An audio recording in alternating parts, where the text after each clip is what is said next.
Hi, I'm Paul Germain, your host for Smart Boating.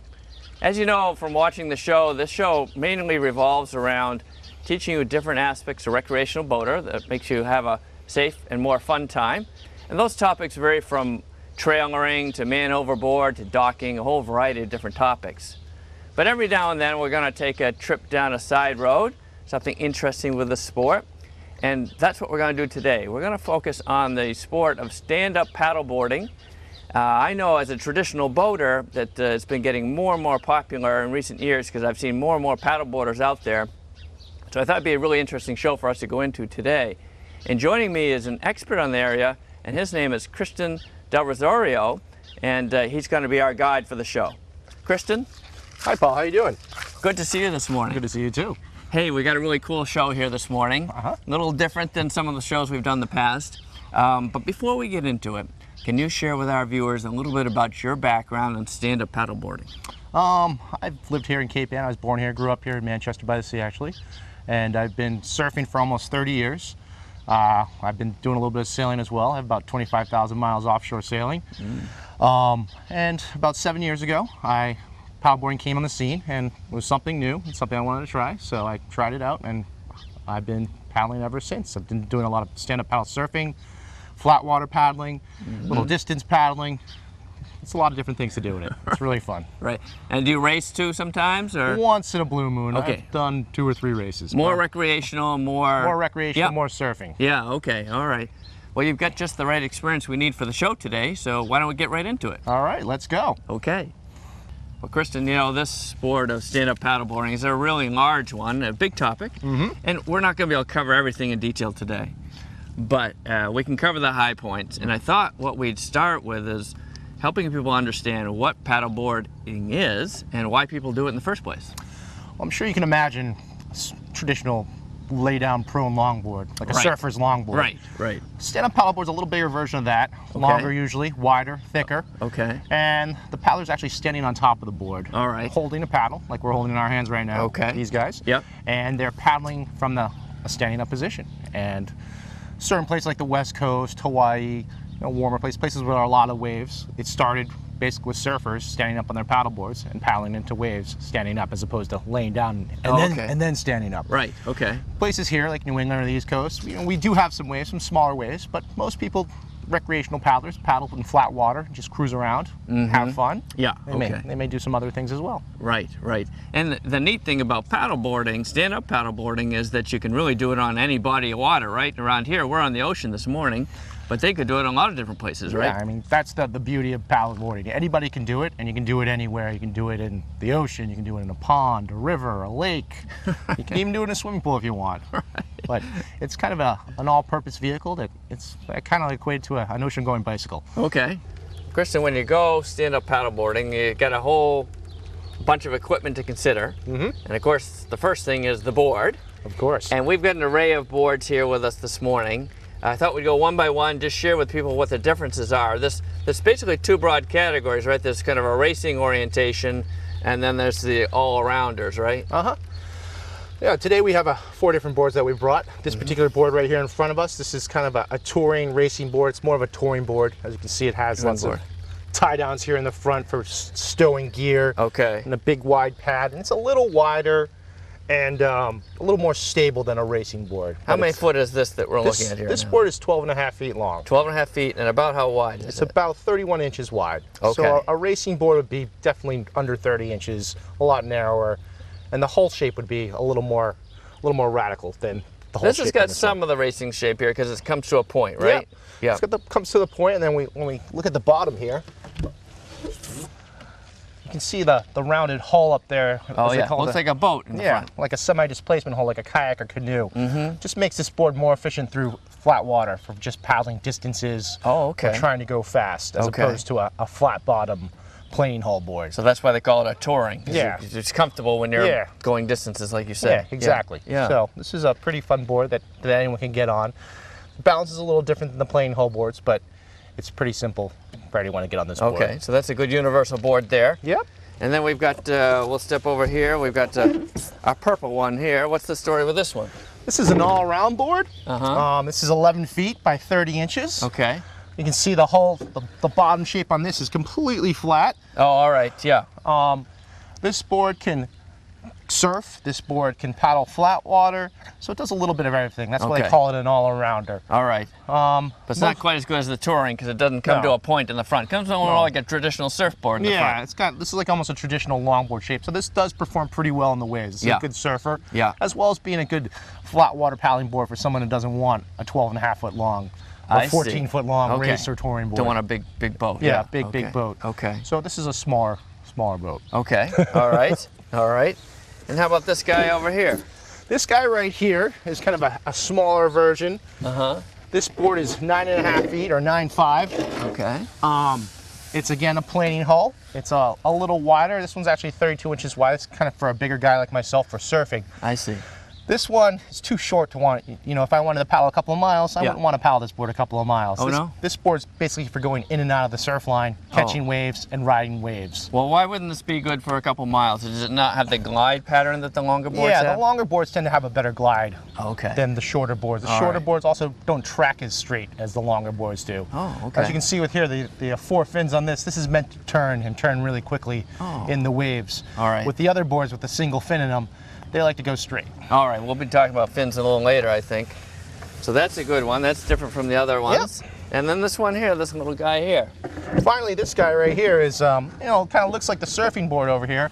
Actually, I can use this board as a regular surfboard for myself. It's so small. Okay. But this is actually a kid stand-up paddleboard. Oh, so it's about 8 feet long. Yeah. It's definitely more in size range for a kid than some of these bigger boards. Yes, it's a lot narrower. Is it? What sort of width are we looking at? This is about 28 inches wide, this 28, guy right okay, here. all right. And this one's really small and light, and this is actually, there's a soft EVA foam on the deck and the rails here, so it's a little more durable and for the kids to be able to kind of beat up on the board a little more. Oh, okay, so it'll take a hit a little bit better there, yeah. Some of these other boards are a little more fragile, and you have to take care of them.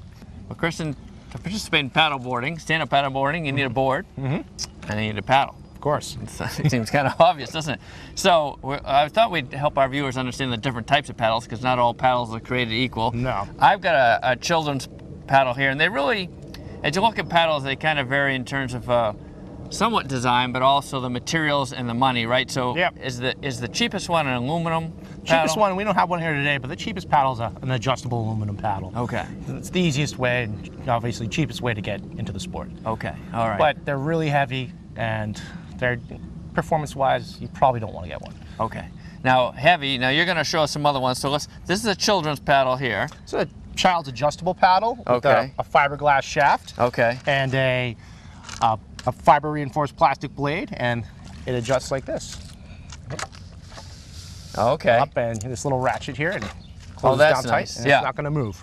So you could have children of different ages and heights, and this would be a great paddle for them. One person could use it once, and then the next person could use it and adjust it to their height. Exactly, because every person has a different paddle height to use. So, okay. It's great because you can move it back and forth. And this is a great way to start off in paddling. Okay. With an adjustable paddle, whether it be a child's or an adult's. Okay. Wow, that's pretty cool. Okay. What other paddles do we have next paddle here, here's an adult version of that paddle. Okay. Obviously, it's a lot taller than that last one. Yes. So it's going to fit an adult. And what sort of height would I want for a paddle? It depends. Obviously, it depends on your height, but for, say, if you were surfing, maybe 6 to 7 inches above your head. Okay. If you're paddling flat water, touring, racing, you're going to get a paddle. A lot of people like to raise their hand, and then we'll measure to like the bottom of their wrist or to their palm. Like the old days of skis. That's why we used to size skis in the old days. You went up there like that. Sort of like that, yeah. So you'd want a bigger paddle for a racing, is what you're saying. Yep. Yep. And the blades, are the blades about the same in all the different paddles, or we're going to see some different shapes? There's some different blade shapes. Some are more elongated and narrower. Others have more of a teardrop shape. So there's different applications for different paddles. All right. And a lot of it's also personal preference. So you said this is fiberglass. Yep. Similar to the children's paddle. Exactly the same. Aluminum fiberglass, kind of in the lower end of the market. Lower end of the market. There's good flex with the fiberglass here. Yeah. So if you ever have like bad joints or shoulders and things get too stressful, a glass paddle is probably good, or even a wooden paddle, because they have good. Really? They have give. Okay. So you're not going to hurt your joints. Oh, that's a good point. Paddling. That's a good point. That could be very valuable. Okay. Next to the lineup. we get up to here, this is an adult adjustable paddle again. Okay. This paddle is actually fiberglass. The blade's fiberglass, and then the shaft is carbon fiber. Okay. So it's lighter, and it's also going to be stiffer. Yes. So it's going to be more performance oriented. Okay. So it's not your, it's kind of your middle end paddle. It's not your low end paddle like the fiberglass ones, but this one's going to work for pretty much anything. This carbon fiber shaft's going to make it very stiff. It's not going to flex like a total fiberglass one. Yeah. So the transfer of energy is a lot more efficient. It is. Okay. All right. And a little more money for this too, yeah, right? It's a little more money for that guy. Yeah. What kind of money for something like this? I think that one's just over 300. About 300. Yeah. So. And the fiberglass one in The comparison would be? fiberglass ones can range from $100 to $200, somewhere in that range. So another $100. Next here we have, this is one of my paddles right here. Oh yeah. That one's all carbon, a carbon blade and a carbon shaft, and you can feel it's really, really light. Very light, yeah. It's a pretty high performance paddle. Yes. Really low flex. It's a pretty stiff paddle. Okay. It's pretty light. And the blade on this one's pretty small compared to some other paddles. Yeah, Like the next paddle I'm about to show you. Yeah. So this paddle's fast. You can paddle with a higher cadence paddle stroke. Okay. More strokes per minute. More strokes per minute, more RPMs. Yeah. Okay. So, all right. And who would use this? This is this paddle is my surfing paddle, so it's it's a shorter paddle for me. Okay. All right. Okay. And this is a cut paddle, so it's cut to one person's height. Oh, I see. It's not adjustable like the other one. Yeah, this one's not adjustable like the other ones. Okay. All right. And finally, this last paddle, it's not adjustable either, but this is my paddle that I use for touring or racing. Okay. Again, it's all carbon fiber, blade, shaft. It's really light, really stiff. And this is a pretty high performance paddle. All right. Now you keep talking about lightness. What would be the typical difference in the weight of a carbon fiber paddle versus, say, an aluminum? And how important is that? Well, some carbon fiber paddles, like this particular one's about 20 ounces. The other one we just had, my surf paddle, is probably in the range 16 to 17 ounce range. Okay. Because it's obviously shorter, and that one's a little more high-tech carbon. Yeah. Some of the other fiberglass and carbon paddles might be in the low 20s. Okay. Aluminum paddle, 30, 40 something right. ounces. There's a big difference there because when you're paddling, for every mile you paddle, you got to figure about 1,000 strokes. Would you rather lift a 15-ounce paddle 1,000 strokes, or would you rather lift that 40-ounce paddle? So it doesn't seem like much, but over the number of times you're using the paddle, it really adds up. Yeah, if you paddle 5 miles, it's 5,000 strokes. That's a lot of lifting there. That's a good point. A lot of heavy lifting. Good point. Well, Kristen, it was interesting when I was learning about the subject just recently that I uncovered the fact that just a few years ago, the Coast Guard started to classify stand-up paddleboards as boats. Can you tell us a little bit about that and the impact on personal life? Yeah, so basically the Coast Guard's classified stand-up paddleboards as vessels. So when you're going out in a navigable waterway, the harbor, a channel, especially if you're amongst other boats, you have to wear or have to have a PFD on board. Right, it's a regulation of PFD these days, also, right? a signaling device as well, like a whistle. Like a whistle, okay. So whenever anyone goes out in this sport, regardless of whether it's in a navigable waterway or not, it's a good idea to have a PFD on you, right? It is. Yeah, it's going to be a lot safer that way. We got some other gear here. Now, it seems important. You would want to stay connected to the board, right? And this is something that would help you do that, right? Yeah, this is a coiled leash. This end goes in your ankle, or sometimes they go into your knee, and this end's connected to the board. So if you were to fall away from your board's going to be connected to you by this leash. Yeah, and then you really want that, right? Yeah, you really do.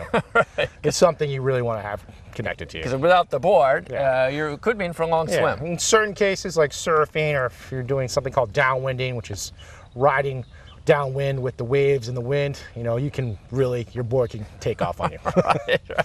That's not good. Okay. How about clothing? I see you got some clothing. Clothing is a good thing to have in mind to be safe and have a good experience. Something that you probably use all the time, because our water's pretty cold here. It's not exactly warm. Right. These are thick boots. These are warm. These are boots I can actually use in the middle of the winter when I'm paddling or surfing. Like you have water shoes on today. I do. Just to protect your feet. There's rocks, sea creatures, you name it. Broken glass, metal. So this is going to protect your feet from the bottom. It's also going to keep your feet warmer. Right, and they probably help grip the board too, right? They do. They have a little bit of grip. So they're meant to grip onto the board. Yeah. A couple other things we have. This is a sun shirt. This is a long sleeve one, in particular. Yeah. It's just meant to, it's breathable. It dries really quickly. It's just meant to keep the sun off. Okay. So if you're out there on a hot sunny day, and you don't want to get that skin cancer. No, you don't want skin cancer. You don't want heat exhaustion or something like that. Exactly. That's important. It's going to protect you along with your sunblock. Yeah. Another thing is, this is actually a shorty wetsuit. It's a couple millimeters, like 2 millimeters. Okay, very thin. Short arms, short legs. Yeah. This is going to keep your body warmer. If the water's a little cooler, say, or like a day like today, because it's kind of raining out. Yeah. And you'll probably get really warm, but it's better warm than cold. Okay, all right. Finally, down here we have this. This is kind of a pack that, obviously, a camelback, water. Keep yourself hydrated, especially on hot days or if you're going on a really long paddle. Right. On the front of this pack, a couple pockets here. You can stick snacks or stick a phone or something like that. Okay. Let's keep it up here in front where you can reach it easily. Nice. So they all result in your safety, which means that you can focus more on having a good time rather than being safe, right? Yeah, exactly. Yeah.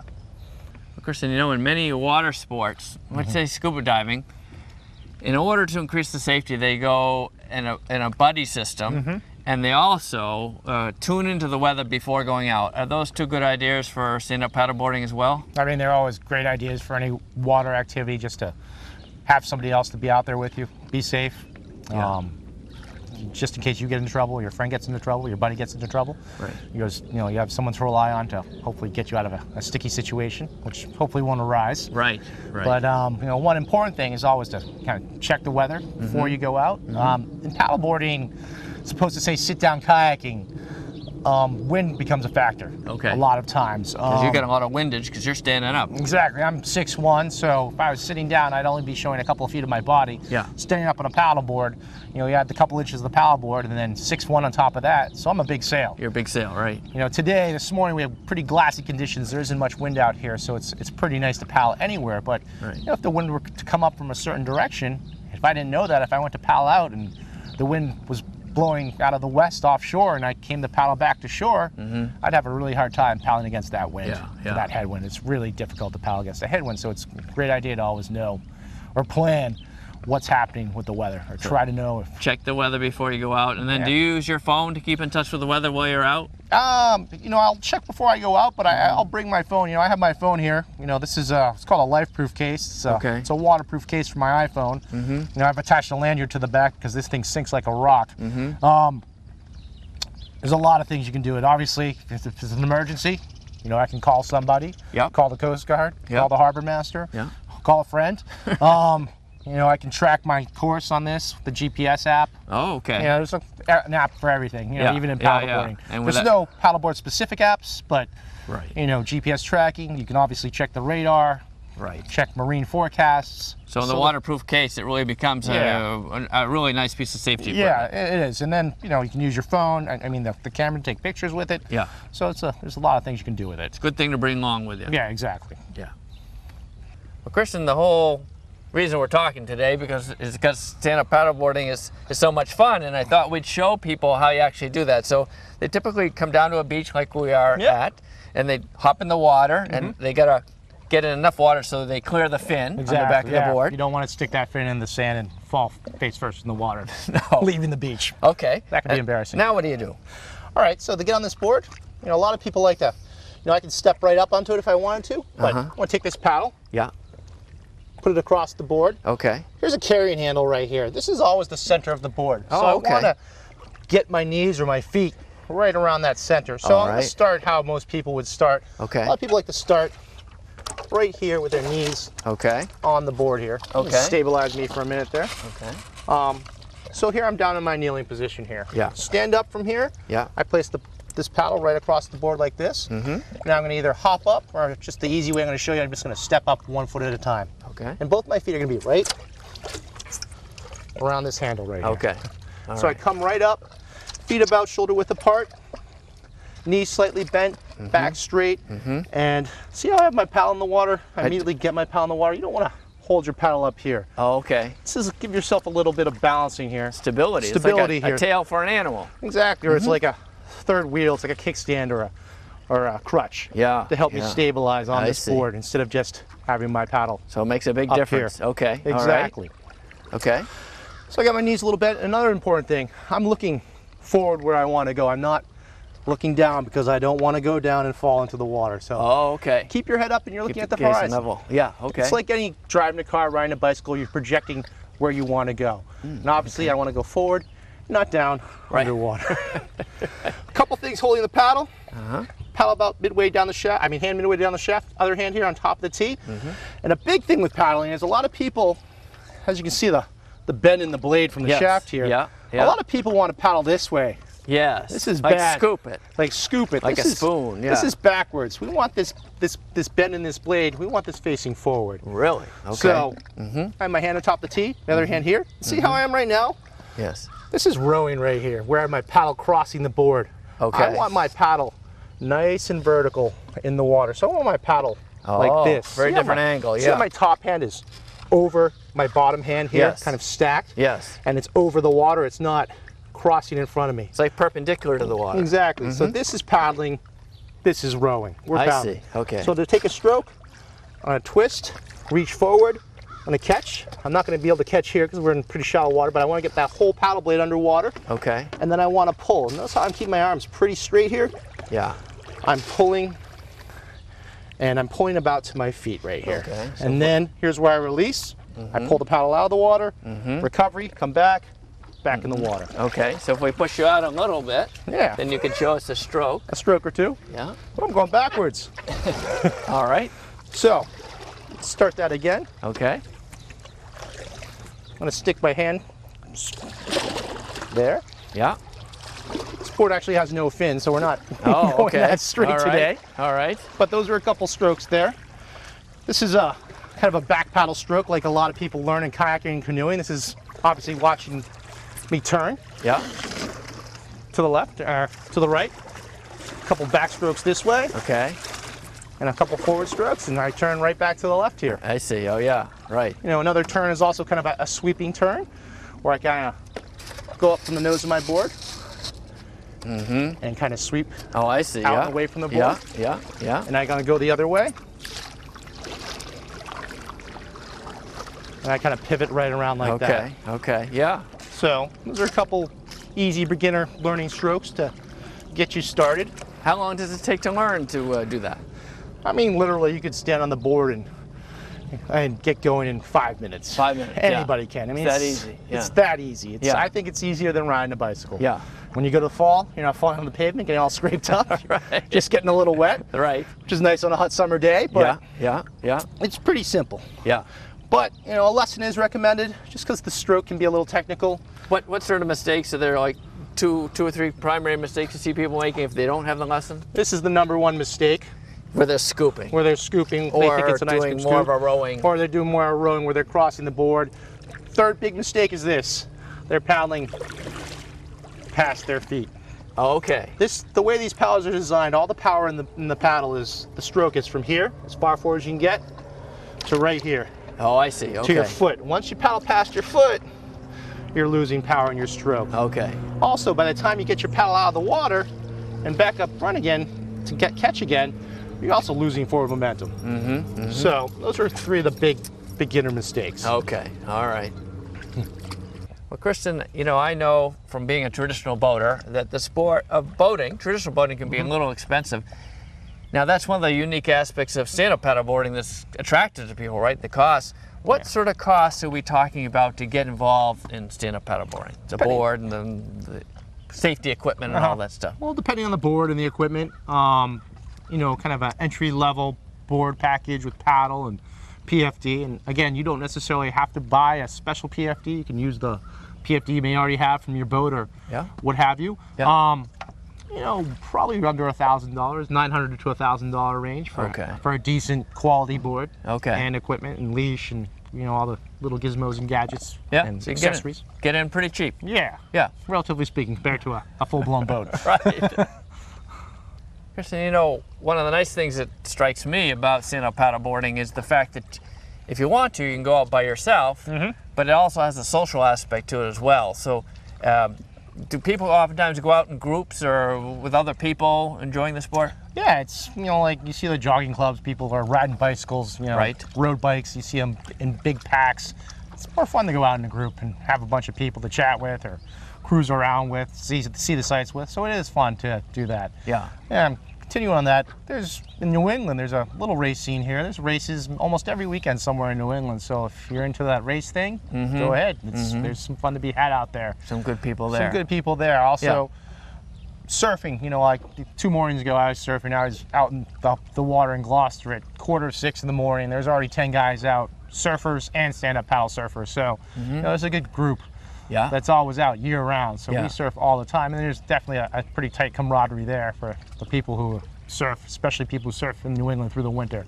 Also, there's other, you know, at our shop, we do kind of social paddles. We have a Friday night paddle. Oh, yeah? Also, a Thursday night, we do a free demo night, Thursday nights, so you can come out and try some equipment and meet some people. Cool. Also, there's a New England stand-up paddle meetup group online that they do, and they go out and meet and paddle in different places. So there's different options for you if you want to go out and meet different people and go out and paddle. Yeah, so you can go out and paddle by yourself one night. Yep. And you can go out with a group the next night. Yeah, you can go out with a group in Boston one night, go out to the Cape, go up to New Hampshire. You can travel all around and do it. That's cool.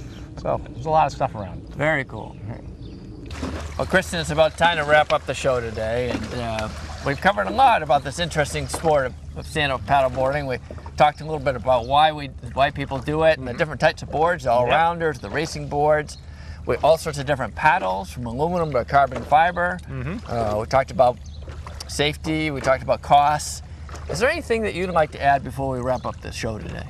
Well, first of all, I'd like to thank you for having me on the show, and it's been great being here and being able to share my love of stand-up paddling with everybody. First off, I'd like to say, always be safe. Use that buddy. Get that PFD. Use that PFD when you're out there, especially when you're out in deeper water, further from shore, among other small craft out there. Right. You want to take care of yourself. Yeah. And be aware. Be aware of the conditions.